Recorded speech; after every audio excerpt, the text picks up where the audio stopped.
người lý sinh kẻ là khởi trình ở lạc lì bờ không chất ở xí lâm bi đã lạc lì bờ nhà mà xí lạc có một tầm đáy ta đấy na căn đó lấy lì bờ Pikliba angang sinh ở xí này ta đấy Manipur ngang khai khai về rồi angang hatpa yaningde chun cookie na có terrorist sinh cái thong yaningde Manipur ngang khai khai về rồi hay bao mà khôi cái khollao cái số lọc chân lấy ta đấy anh na phun na Pikliba chung là ba ilai sa na ha sing orang li bangang sing sila phau ba Manipur ngang khai khai về rồi hay bao wakalo tu chập cha na lấy đi chung là ba na ha kya thon la ba da angang kya thon la Manipur ngang khai tuai cái này hay cái gì mang da phau ba mang da ba chung cái này hay wa pham si su work da ba natte ba si lepi ba ba si chali ba komchat yang lo mia ma si ki tangkan sakti da Manipur ngang khai tuai ba di o thok moi ha ba mayak sing na utli Nauriba mahirui singai tare makhoi gi maikai de gisu Manipur gi saktam kai be aro haba khollao adu laoraga chali tonga tonga ba school gi mahirui singni masya chali ba se makhoi laori ba khollao se punna tamina bi tanja du lomina si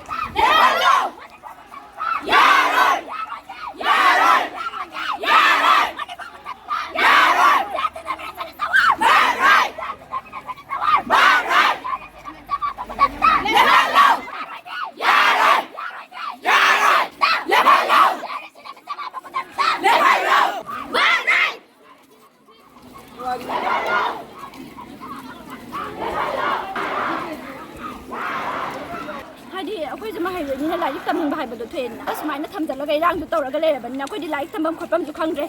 Ira jeng hal leh tapi cipe dalam hal leh. Government jina kaya macam bidra bani na. Aku ini sana aku ini self defense sulauza betare na. Ada Manipur ki government aspat tham jalan bagi. Si tham jalan biji lauk thop yo hai jani ni. Ada ki saat ramai na aku job ni bakar je. Council tu aku je aku lari pani ni bani. Ni yo ni bani educated yo ni bani. Ada semua ni ira je tahu leh raga. Aku kemana lari padu ni ba. Ada ki macam pradama amat siri bah sih. Ada rasa agak masuk rep tahu raga hat ke kumai nak pergi sini. Ada innocent people ke amat siri. Si jeng aku justice paham ba. Government ni kan tak macam biar tu je kaya gino sini hang ni je. Asal tham je lauk thop yo saat ramai nak aku je lari tam jani ni si tam.